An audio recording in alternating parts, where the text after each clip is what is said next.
Good evening and welcome to Build Your Best Life with Deborah D. Smith.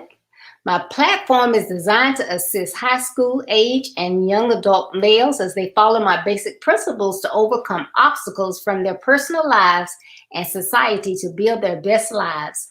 I believe it is better to train early rather than to fix later.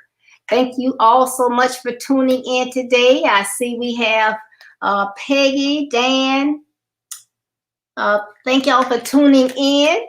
We're going to get started here. I can't wait to introduce my guest.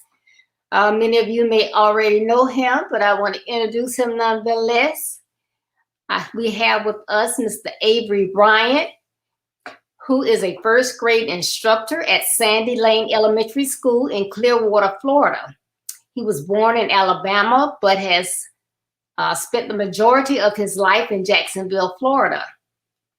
He is a 2015 graduate of Robert E. Lee High School and a proud 2020 graduate of Florida A&M University in Tallahassee, Florida.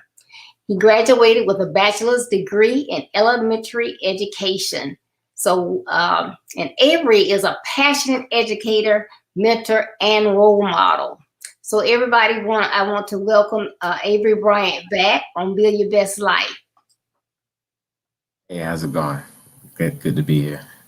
Great to have you back. Very excited to have you on. We're going to get started. I know you've been on before, but can you tell us a little bit more about yourself? As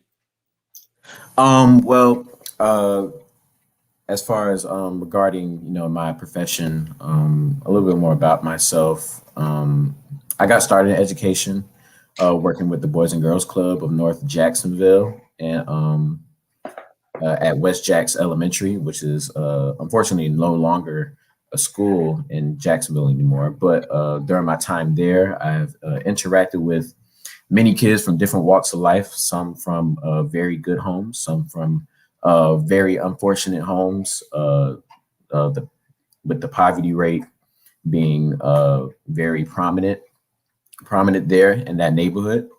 I've also encountered different family situations where that's most of my experience was gained.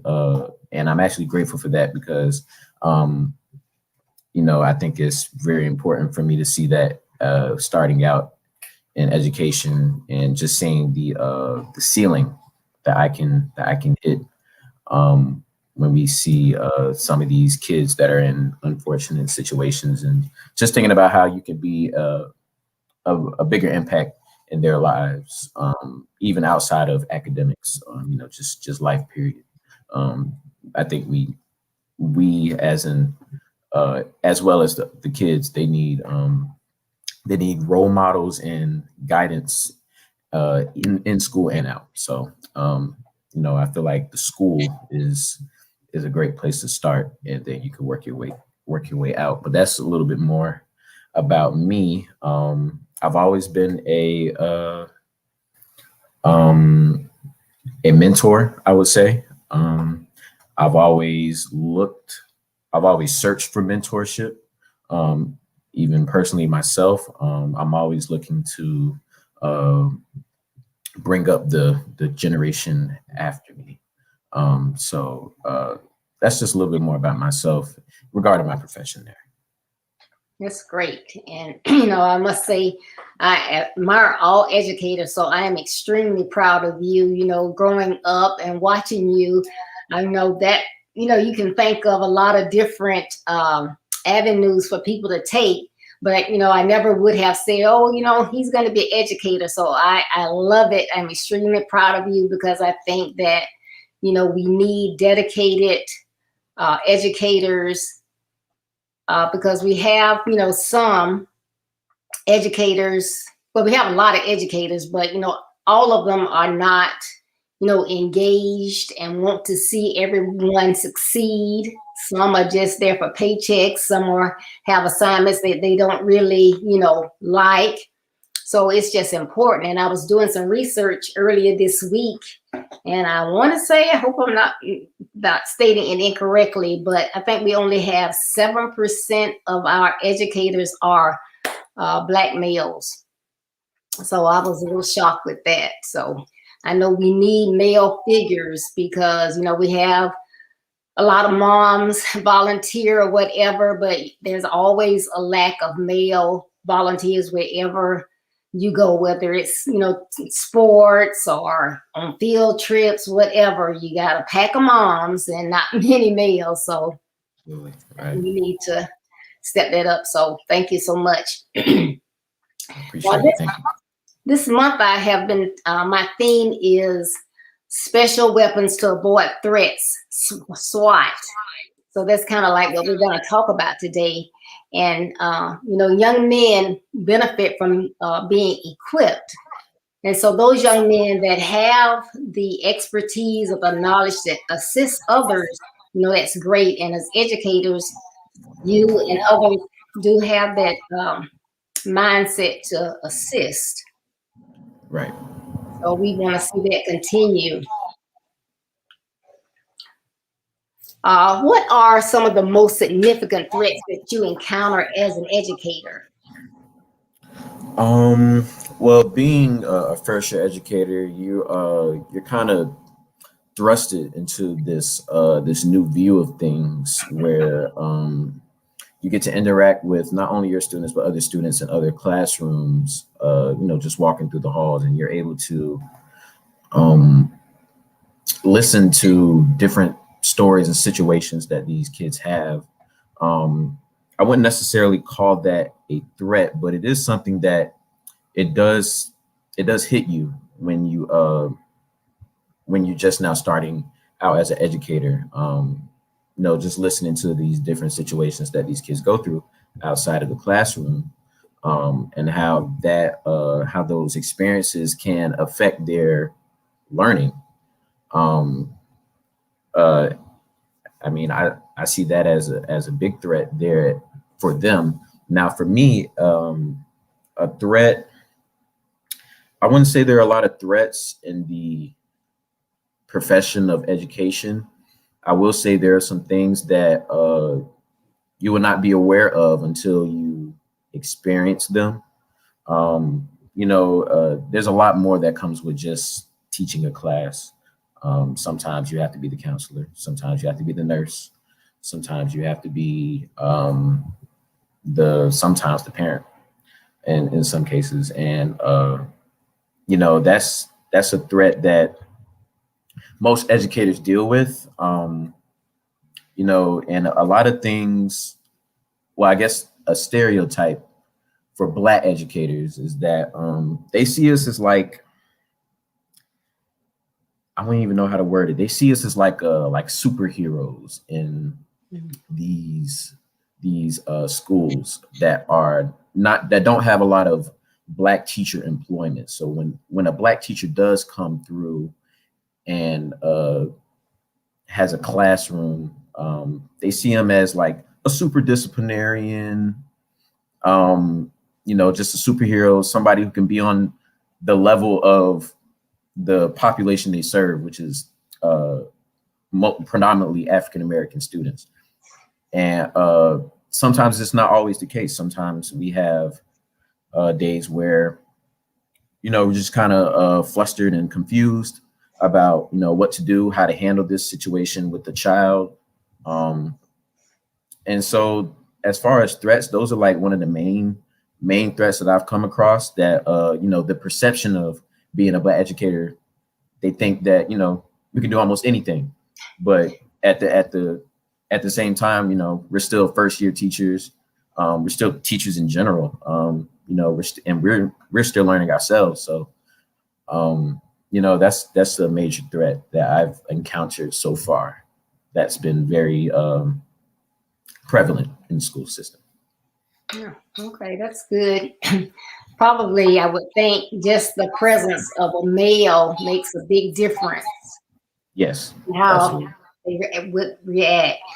Trying to get rid of this echo. I don't know if you can hear it or not. Oh no, I don't hear the echo. You're fine. Okay. Um, all right. What do you utilize to, well, you said you don't have many threats, but anything that you feel like is out of the ordinary or something that you know, feel like you would need to deal with, how do you counteract those things? Well, the first thing that I do to counteract these threats that I encounter is that I collaborate with my team. I collaborate with my team.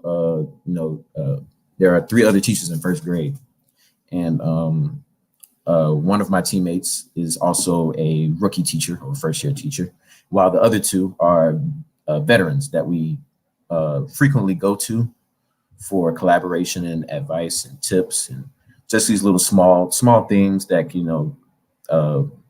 progress my class further. I say the number one thing to counteract the threat is to have a really good relationship with your colleagues and have a really good relationship with the administration. I would say step outside of the classroom and get a really good feel of how the administration is run at your school, so that gives you an idea of how to approach certain things, how to network with your assistant principal or any other staff that helps support the teachers. I know when talking about these situations that these kids go through and these unfortunate experiences that they have to live with. I frequently go to administration and I voice my thoughts. That's another thing you could do to counter a threat. Go ahead and voice your thought. And yeah, speak out, especially when it comes to the kids' well-being, safety, learning, all those things that you can do to prevent any more threats from happening. So that's just one of the things that I like to counteract with when being approached with a threat per se.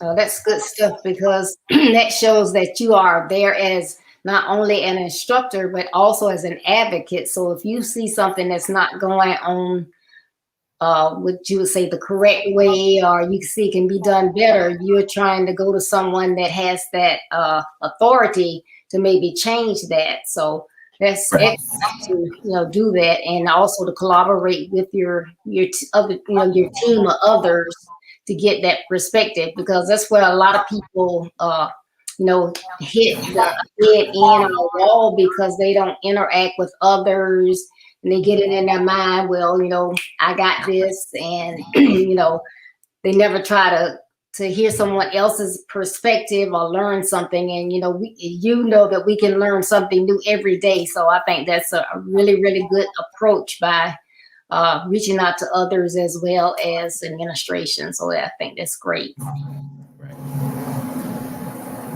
Now, Avery, you have a younger brother, Aubrey, and I know y'all have both your parents, but still, what advice do you give him to avoid some of the threats that he would encounter in life, being younger than you? Well, first off, I like to, if you don't mind, I like to use this platform to say that I'm very proud of my brother. At the moment, he's doing great in sports, academics as well. So if I don't get the chance to say that I'm proud often, I want to be able to use this platform while we're here to say that I'm very proud of Aubrey. And I'm watching from a distance, even if we're not in the same house anymore.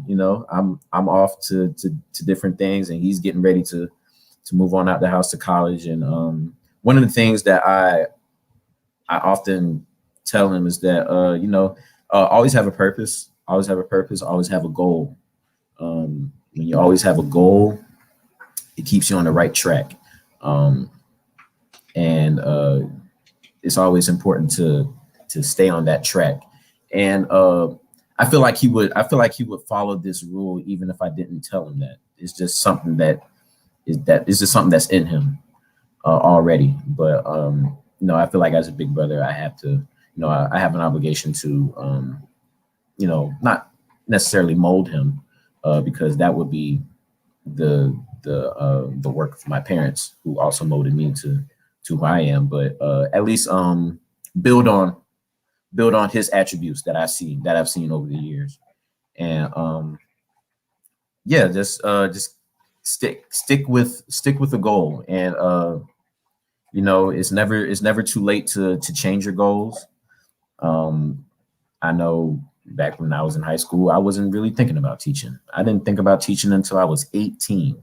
As soon as I graduated high school and I got that job at the Boys and Girls Club, life changes like that, Right.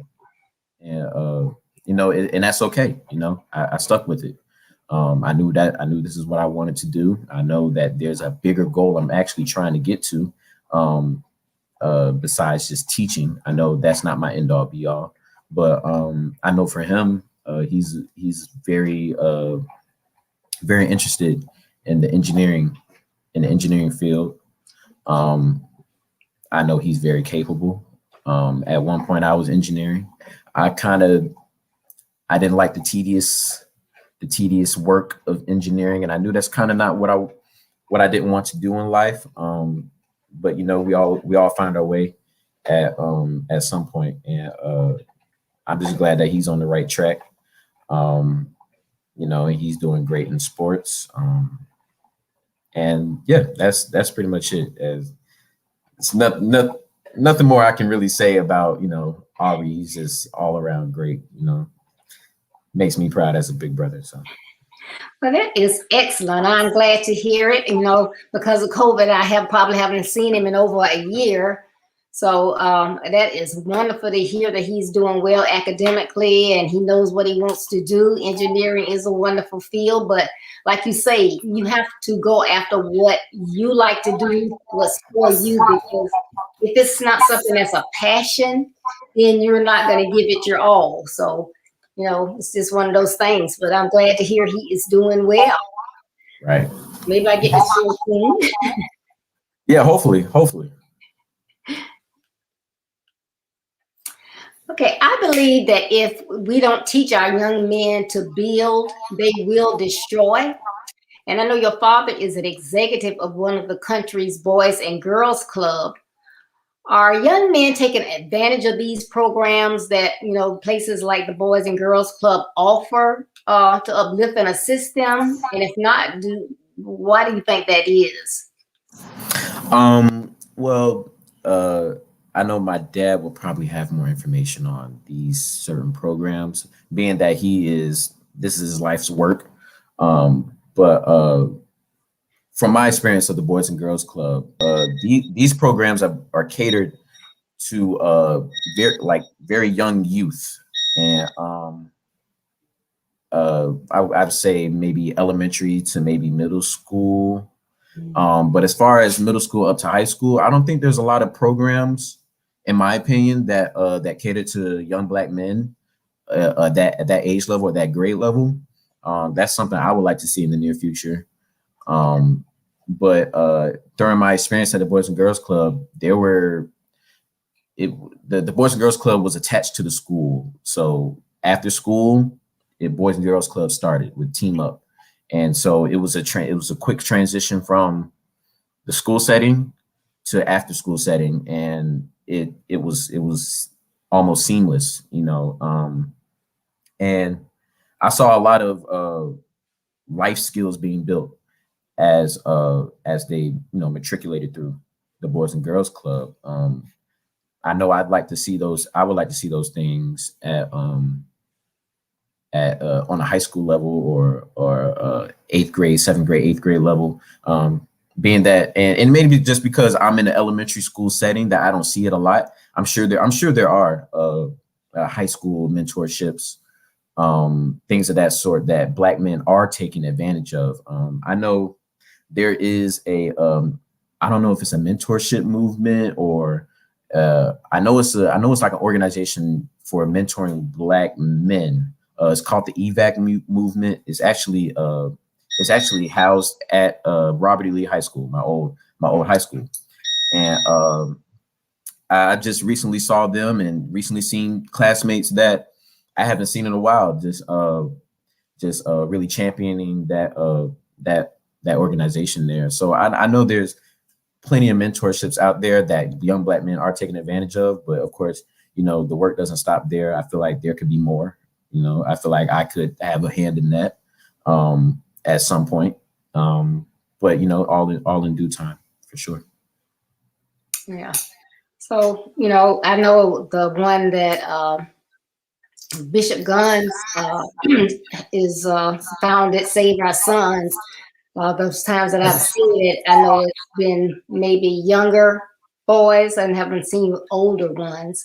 But, this platform is focusing on those high school age and young adult males, because those are the ones that I see they have some kind of way gotten past getting the basic skills and life skills, and there is so much they don't know. And I know people say, well, they don't want to be they don't want to be anything, they're not doing anything, blase, but they can't do what they don't know. So somewhere along the way they have missed out on basic principles, I call them.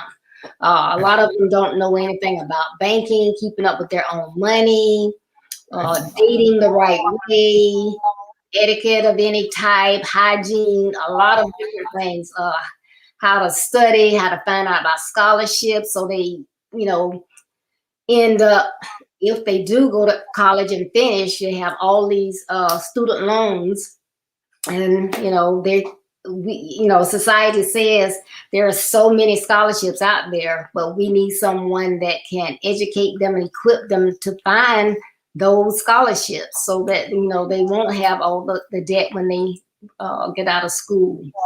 Right. And I think our government needs to change the laws if they have not already. Now, I know some years back I was doing some research, and I was told that in other states, if you go into education, that state will underwrite a portion of the student loans. You didn't have to repay 100% back, but we didn't have it here in Florida. So is that something we have now? We still don't have it. Do you know?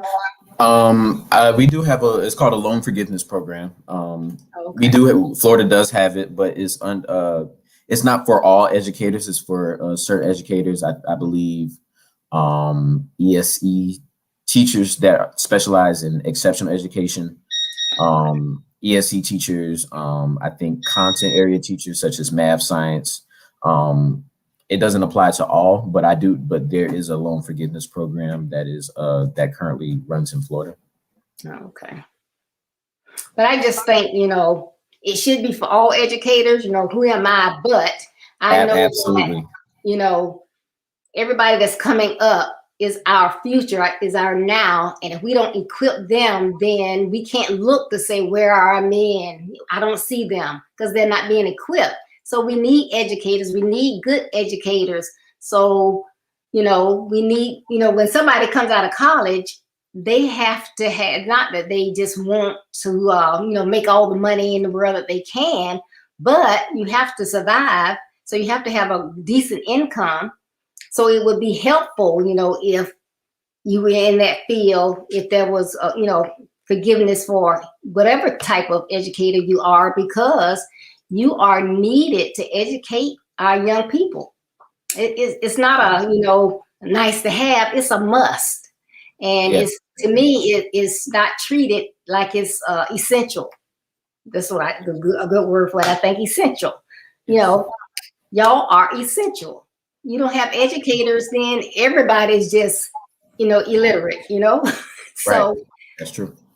I just think that is something that government should work on to do a better job at. Absolutely. I agree. Thanks. Okay, Build Your Best Life focuses on ensuring young men have an opportunity to develop their skills and talents. How are you able to assist in this area? And if there are barriers why you can't, what are they? I think the first way to showcase these talents through showcase these talents of these men and other people. Is the first, I would say, build the space for it. Open up, create an opportunity for people to showcase their skills and talents. I'm already seeing talents through my first graders, and I'm constantly modifying my classroom, my curriculum, my approach, my delivery to better assist those talents and skills that I've already seen. I already see engineers in my classroom. I already see dancers. I already see choreographers. I already see athletes and scientists, zoologists. As a teacher, I feel like you have to have that, what we call that third eye, to be able to see these talents and skills and create the opportunity, create the space for it.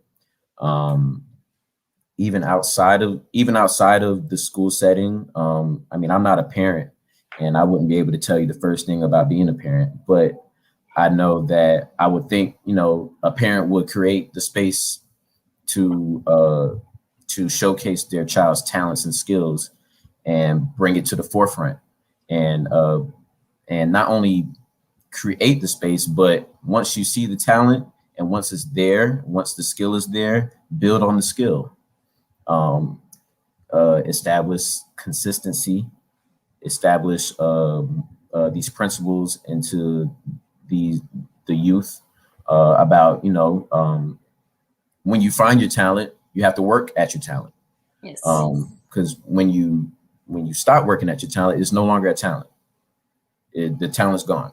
So that's one of the major things that even I tell my kids.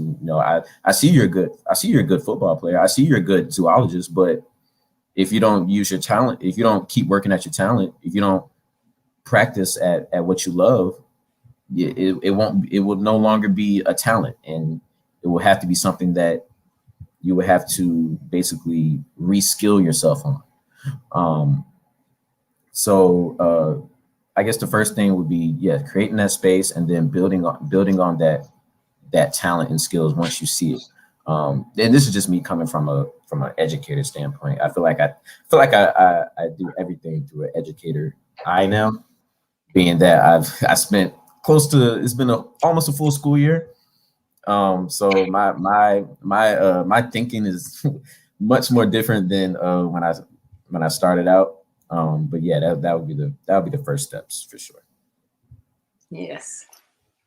But that's good. And I really like that, and you just keep, I don't want you to get a big head, but anything, but you just amazing me, because I think that is so awesome that, you call it the third eye, but that you have that eye on them, watching and seeing the potential in them, and that's what we need parents to see and to help them to work on those things. And like you say, it's not too early.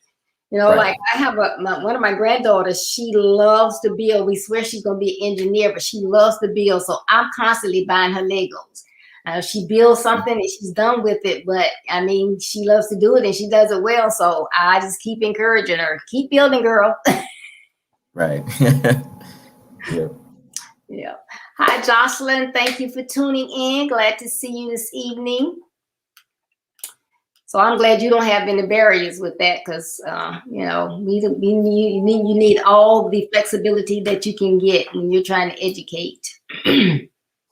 Yes, they try not to put barriers on teachers, being that we can only do so much in the classroom, and usually the stimulation that they get in the classroom is most of the time not the same at home. So they try to give us that flexibility in the classroom to give as much stimulation as possible to the students while they're in there. Oh, that's good. It's awesome. Okay, you have lived in several areas over the past several years. You've lived in Jacksonville, where you graduated from high school, and then you went off to Tallahassee. Now you live, I say South Florida, but Clearwater. are the issues and with violence and things that go on, do they vary in the different areas, or the same things going on everywhere? Um, through my experience, and I've only lived in Clearwater, in the Clearwater area for a year, so I'm not exactly too knowledgeable on the previous rates of violence or crime or anything like that in the city. But I do know that pretty much every city has its pockets. Um, I know for sure Jacksonville is.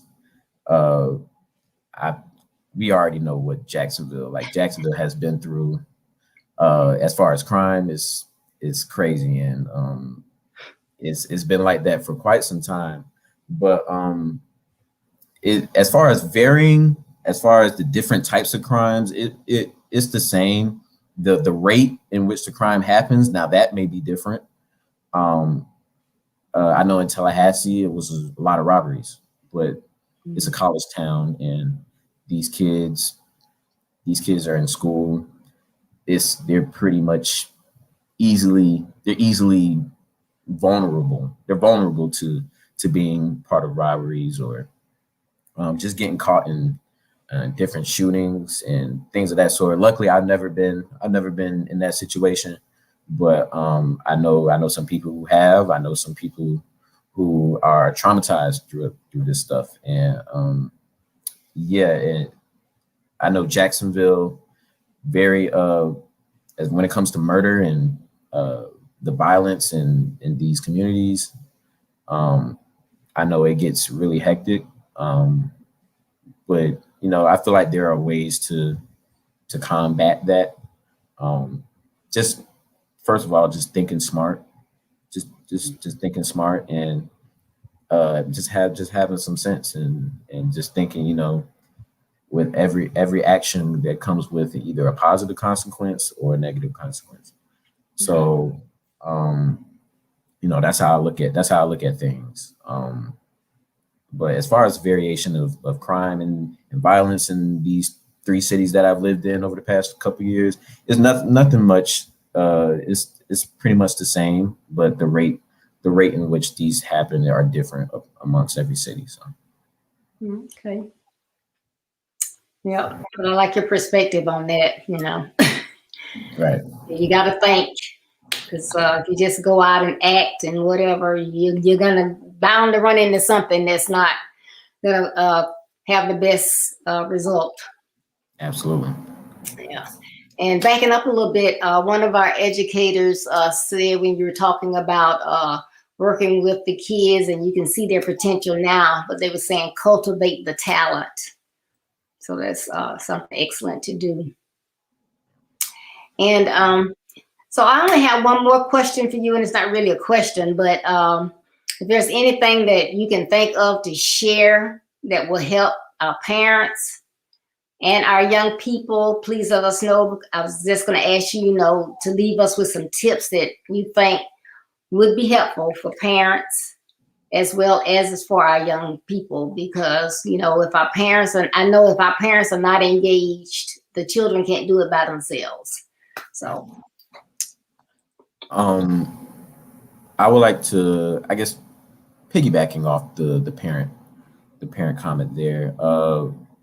I know as an educator, we have this thing called helicopter parents. We like to call the parents that frequently call you, check up on their child, uh, and just constantly call you, not really nagging because we don't mind it, but we call those type of parents helicopter parents. And when you go to a school where the poverty rate is lower than usual, not rate, but higher than usual. When the poverty rate is higher than usual, the socioeconomic status is lower. Usually, these parents are not involved, and uh, the difference between those two schools or those two parents is like night and day. So when you come across a helicopter parent, and then you work for a school that doesn't have very little parent involvement, you start to appreciate the helicopter parents a lot more. Mm. Because we see that, okay, you're invested. You're invested in this. You're invested in your child's learning, and you know that the teacher cannot do it all by themselves. So one thing I would like to leave the parents with is that it's never too late to get involved. While they're in these elementary grades, go ahead and start getting involved. Call your teacher. I always appreciate a concerned parent, being the fact that I've been in this first year at a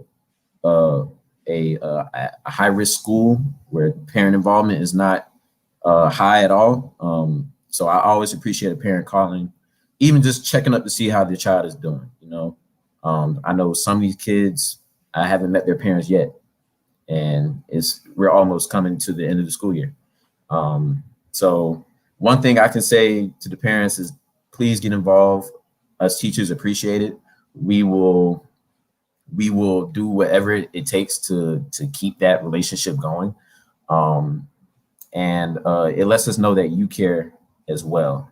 And it lets us know that, our job is not being taken for granted, even though we don't really do it for the extrinsic reward. We do it for the intrinsic reward. We do it for the satisfying feeling of, molding these kids and teaching these kids. But that would be some advice to a parent, to the youth. I would say,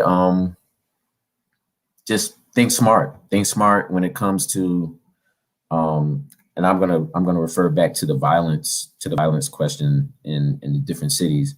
I know there's this famous quote from this rapper named Royce the 5'9", and I remember a specific lyric he said. He said, "If I don't have any business there, then I don't have any business there."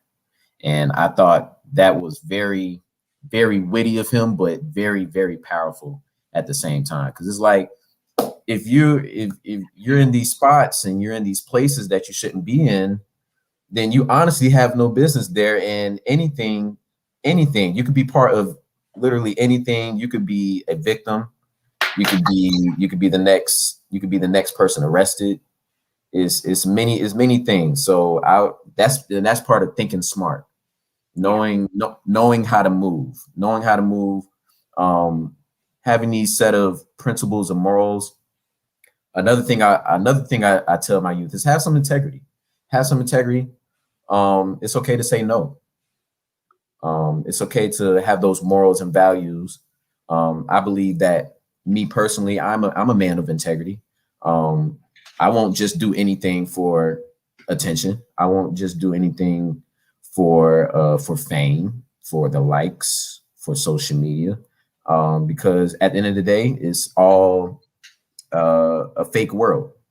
When you come off social media, you're back to reality, and not everything you see on social media is all peaches and cream. And we go back to our regular lives. So I would say to the youth, think smart. Always have a goal in mind. Have a purpose when you're walking through this life. Even if you don't know what to do, have a few goals set out, and work your way to become the person that you want to be. And do something every day that gets you better at doing your craft or whatever you love to do. That would be my advice there. So that is some very good advice for our young people as well as our parents. So those of you who are on and listening, I hope that you caught that. And we have many that are not on. So I'm asking that y'all please share. Because remember, we're not sharing for numbers. We are sharing because we want to get that information out to as many young people and authoritative figures as possible. Because if they're not getting the information, they're still in the same place that they are. They're just lost. So thank you for sharing. Miss Peggy Wiggins says, thanks, smart. And I want to thank one of my special parents and educators that's out there listening, Miss Shonda Bryant. Thank you so much. I know you're proud of your son. Hey, Mom. So everybody, Uh, thank you. If you have any questions or comments, you can, put it in the chat. We'll be here for another minute or two, so Avery can have an opportunity to answer your question. But I think he gave us some good tidbits this evening that will definitely benefit our young people, and that's what it's all about. And I was thinking about that this morning. I was like, I know that God gave me this assignment, and it just seems like, it's not getting out there. But if only one person gets the information and they are doing better, then I'm happy. But I do want to see more and more benefit, because I'm tired of hearing our young men are thugs, they're gangbangers, they're just slinging dope, they're the deadbeat dads. I'm tired of hearing that, because I know the potential that God has put into our young men, and that's what I want to see. So I thank you for everything that you can do and that you are doing to assist in this area, Avery. I keep saying that. And I get, so why does Deborah keep saying that? You just don't know. I really do appreciate it. Oh, thank you. Thank you for building this platform and letting me come on this platform and, really speak my my thoughts and, give my knowledge on certain things and be able to transfer that knowledge to the younger generation or the generation after me. So I really appreciate it. I appreciate this platform. I appreciate the book. I've been reading it. I'm, as an educator, we don't have that much time, but in the free time, I do pick up your book, and I'm enjoying it. I'm enjoying the values, the gems in this book, and I really appreciate it overall. Well, thank you very much. And your mom says, hello, son. So please, he was talking about the book. So if you can, please go on my website. It's on the screen, www.buildyourbestlife.org, and you can see more about my platform, more about me, my calendar of events, as well as my web store, where it has on there the different what is it? You can get my autographed book on there, but you can also get my other I cannot think. You can do speaking engagements, webinars, coaching, and consultations. So all that information is on my website, as well as my calendar of events. And we have our second annual Mothers with Sons seminar coming up on May 1st. It's going to be outstanding. I cannot wait. We have 6 speakers that'll be on. So I know you won't be able to stay on the entire time, but those of you can come on when you can. But that is out there on my calendar of events, and I will be posting more information about that. So thank you all so much for joining us today. And as you go on your way to building a better life, there will be rough terrain, pitfalls, distractions, and detours. Don't let any of these negative aspects of your journey stop you. Though they may slow you down, keep going to be a better you, so that you can build your best life. Thank you, be blessed, and enjoy the rest of your Tuesday.